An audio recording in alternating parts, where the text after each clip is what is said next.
Rec League Podcast. Tell your friends, tell your neighbors, tell your family, tell your haters. Available on Google Podcasts, Spotify, Stitcher, Breaker, and Radio Public.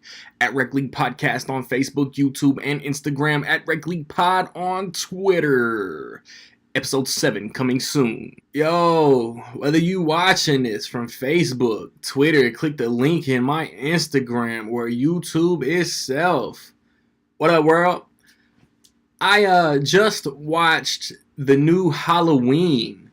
It is a sequel to the 1978 Halloween, and it acknowledges no other Halloween movie ever made.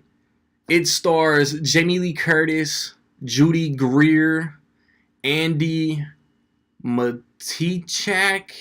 I know that's a mispronunciation. I apologize. Will Patton, Virginia Gardner, Omar Dorsey, Nick Castle comes back to play Michael Myers. James Jude Courtney also does some Michael Myers acting. Miles Robbins.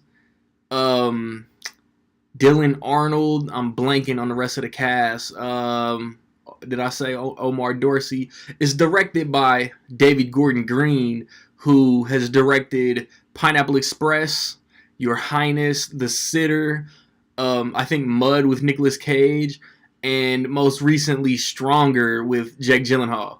If you want to get a shout out in my review of Let's go with Bohemian Rhapsody, stay tuned to the end of the video to figure out how you can do that. It has been 40 years since Michael Myers escaped the Smiths Grove Institution for mental patients. I don't know the proper name of the hospital. And went back to Haddonfield, Illinois, and stalked a babysitter, made an attempt on her life, and killed 3 of her friends. And she has dealt with the effects of that night for 40 years, taking preparations, dealing with the stress, and waiting for Michael Myers to escape again. I'm not the biggest of horror guys. I think what is technically considered horror this year that I have reviewed is A Quiet Place, The First Purge, and that might be it.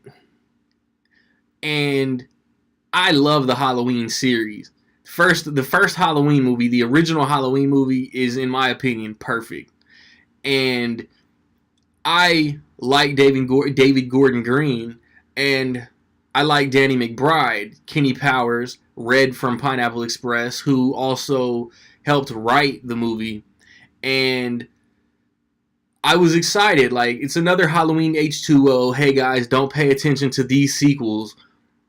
This movie comes out and says, hey guys, only pay attention to that first movie, which low-key could be like a slap in the face to Josh Hartnett or a slap in the face to Danielle Harris. But nobody wants to mention the Thorn movies anyway. So Judy Greer plays Jamie Lee Curtis's daughter, who was raised as a soldier to prepare for Michael Myers escaping.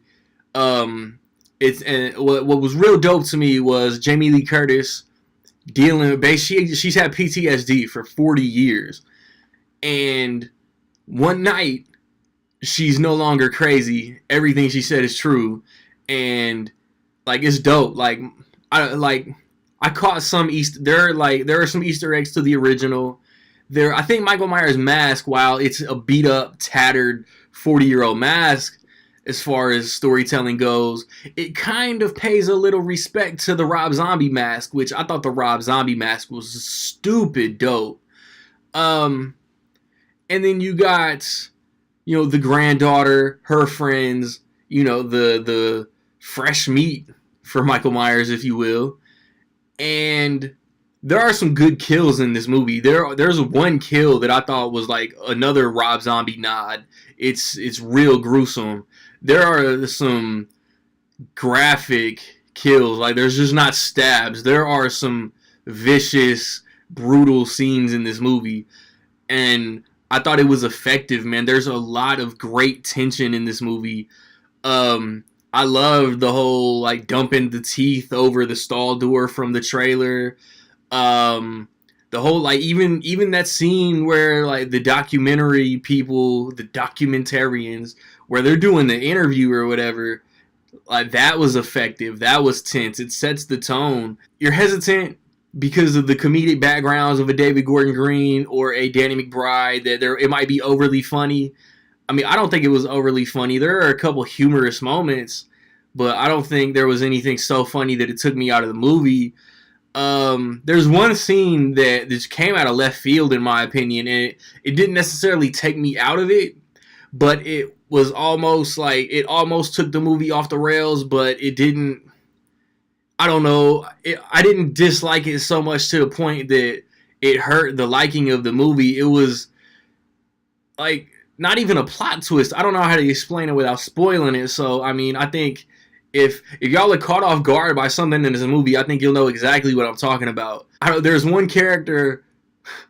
My favorite character in the movie isn't even really a main character. He's like a supporting character, and he's in like one sequence.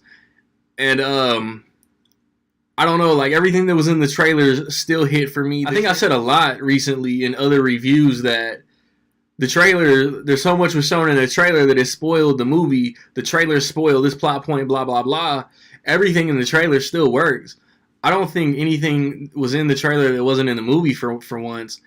I mean, there's nothing else I really want to get into either. I don't want to spoil anything.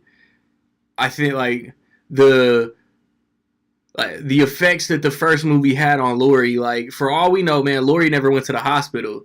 And if she did after that first movie, it didn't blow up. There were like I rewatched the original. There were things that I wanted to know since even Halloween 2 was wiped away. And they kind of alluded to a couple of them, but they didn't really directly answer anything that I wanted to know. And again, like it didn't impact my appreciation for this movie. Like I don't even care if there's another one. Like this could have been a dope ending. Like the third act had crazy tension, and even the way it ended kind of caught me by surprise in a good way. I mean, I really enjoyed this movie. Like it didn't like last year. It was my most anticipated horror movie of the year. It didn't quite reach it levels. It may be my favorite Halloween sequel, but then again, Halloween 2 is really good. Like better than I gave it credit for before last year, rewatching the whole series. If you notice the cut, I'm debating on how much I liked it. All I can say is I'm glad I wasn't let down.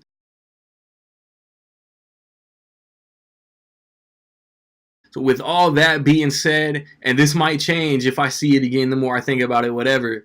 In my opinion, Halloween is dope.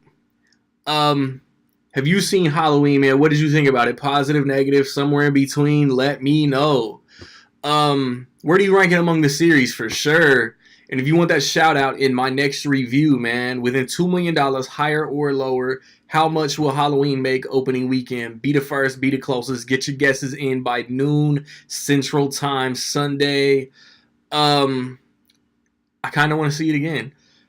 I have recently posted reviews for Goosebumps 2, Haunted Halloween, First Man, Bad Times at the El Royale, Venom, A Star is Born, September reviews. Reg League Podcast episode 7 is coming. A lot of guests, big movie segment I'm working on. Please check that out. It's highly appreciated. NBA is kicking back.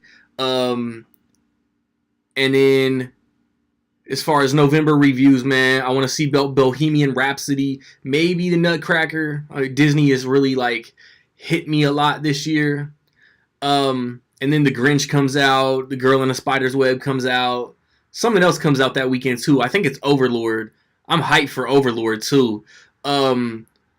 So subscribe, comment. Find me where you find me, man. Don't know where to find me? Watch these credits. Peace.